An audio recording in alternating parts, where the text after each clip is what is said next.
rwose ntunyihutishe njye n'abasore banjye dufite imigambi iruta iyo yawe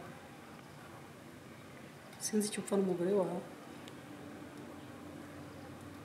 ikintu upfa n'umugore wawe ntabwo gifite uburemere nk'ubw'ibyanjye rero sinzi impamvu mbwiriza icyo gukora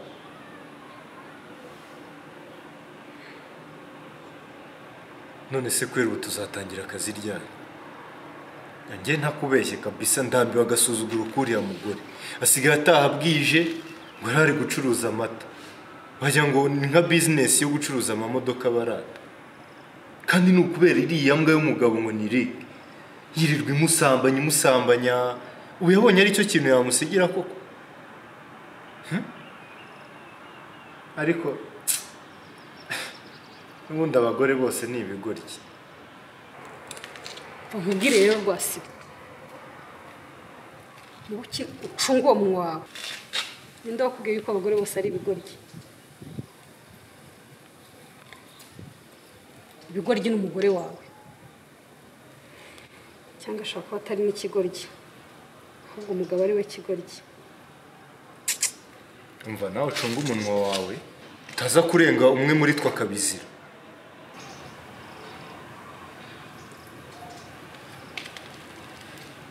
ntugire impungenge rwose ntugire ikibazo rwose cyo gukora ndakizi kandi njye n'abasore banjye twitegura aka ni akabazo gato cyane kabisa njye nditeguye uzamfasha kurangiza umukino natangije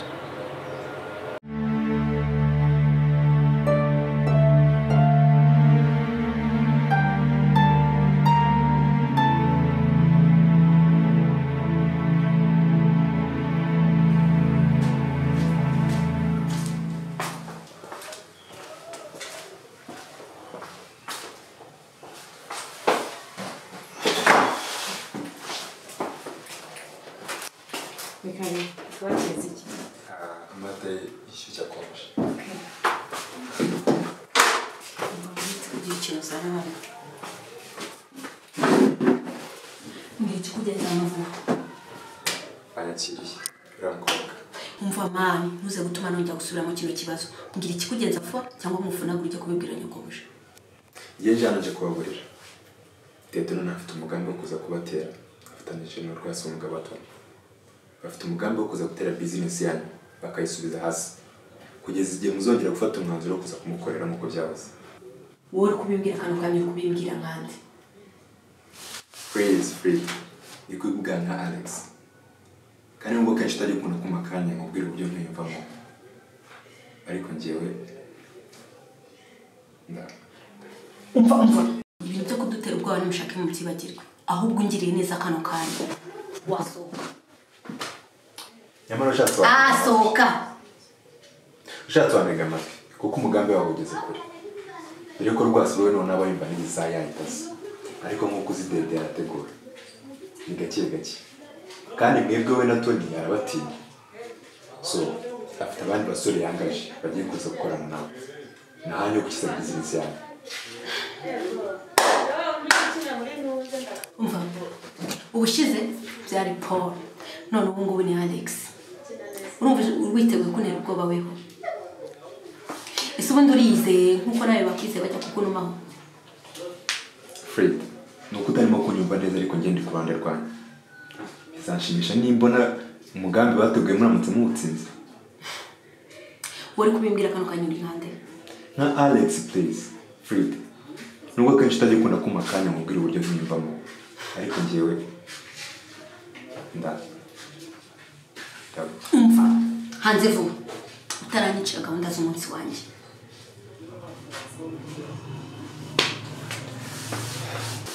mbabarire bino bintu ntabwo nari nabipanze kuba ari nakubabaza sibyo ariko amagambo mubwiye nawe yatekerezeho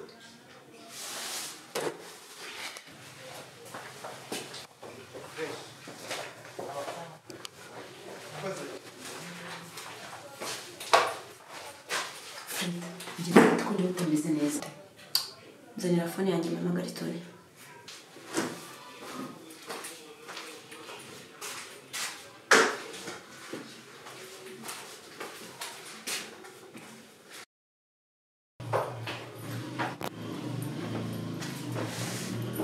bigenze bite ko mpamagashije utabona nta nubwo ndarenga aho nari ngiye ko muri ibintu byose bimeze neza umva mubwire aho mutindi yanitse kuko ntabwo riva kugushyi ushatse kuvuga iki bigenze bite ko muri ibintu byose bimeze neza ndi kwibaza ibintu Alex ambwiye niba byaba ari byo ngo Alex utabwira Frida utambwira ko bari abasore bo kwa Dede mu kijyanye na communication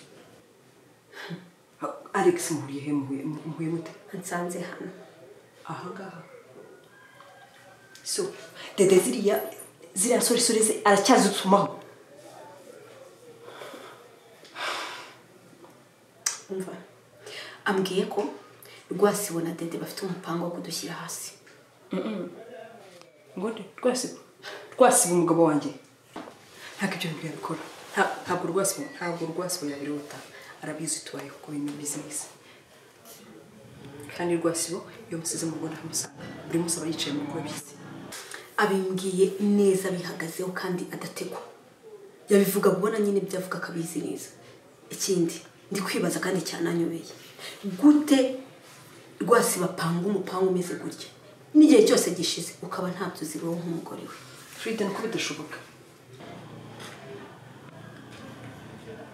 uretse ejo bundi yaje utambwira ko yaravuye hehe Frida utambwira ko yaravuye Rwasibo ejo bundi yatashye yasinze amukuruye tayari urumva se ataturangije uriya mutipa bimbwiye ubona ko abizi neza anabihagazeho Frida baturangije ibyo bintu Rwasibo yabitinyuka Frida ariko ibintu Rwasibo yabitinyuka baturangije mwana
Guys, ndabinyuze mu mbabarire.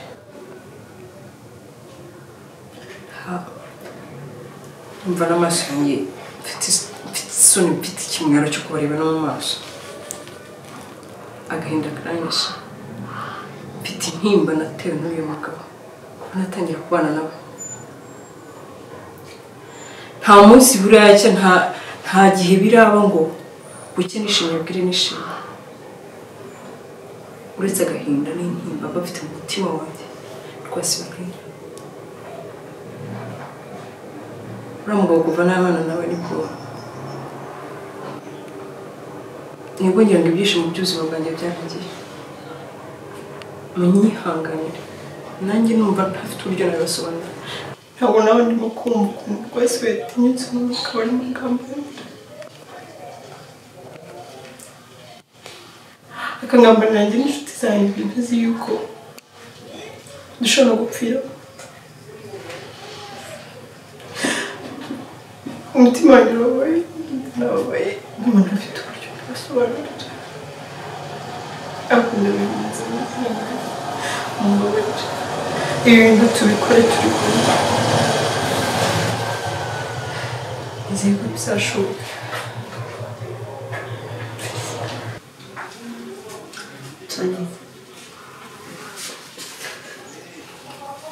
Ndabyizera ko twese turi abantu bakuru.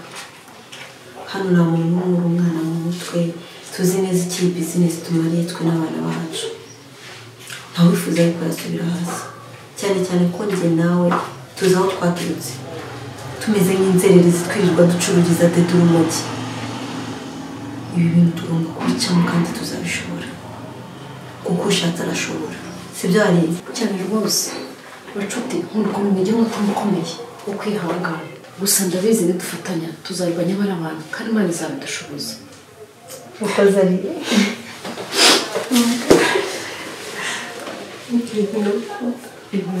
murakoze basoma mukomeje umutima nimwe nshuti ngira mu buzima bwawe. Muzanjye kure. Natwe turi hano ko bwabashereye. Mbabuze napfa. Mbabuze se. ego mari.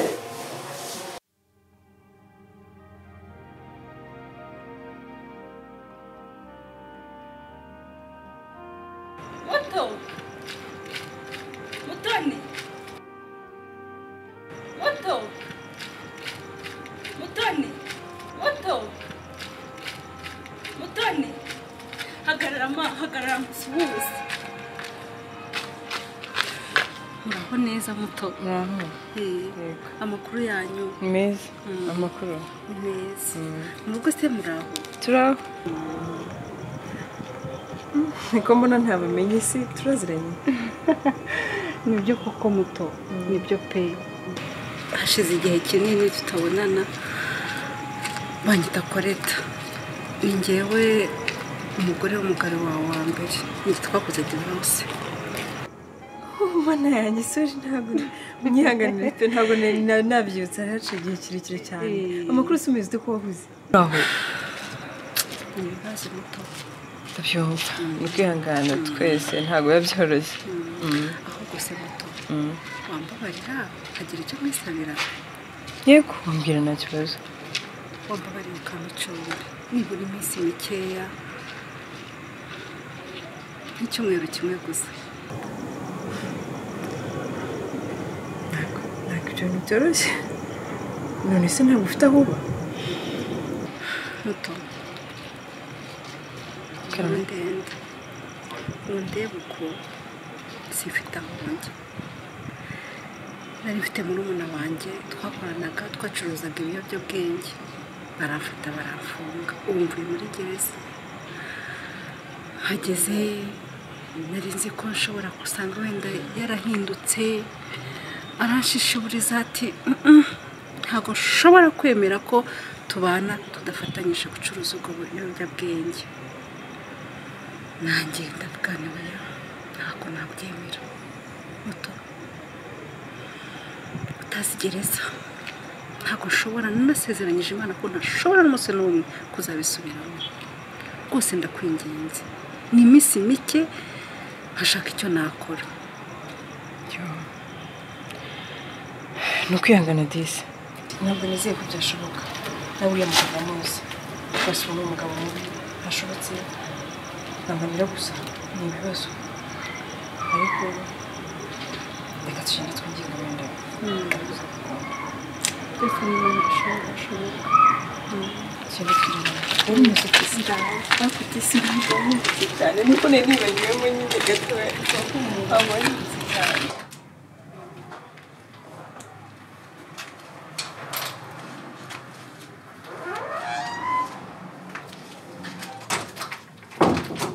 yampaye ni umuzimu cyangwa ni umuntu mbona uretse gato karibu kwande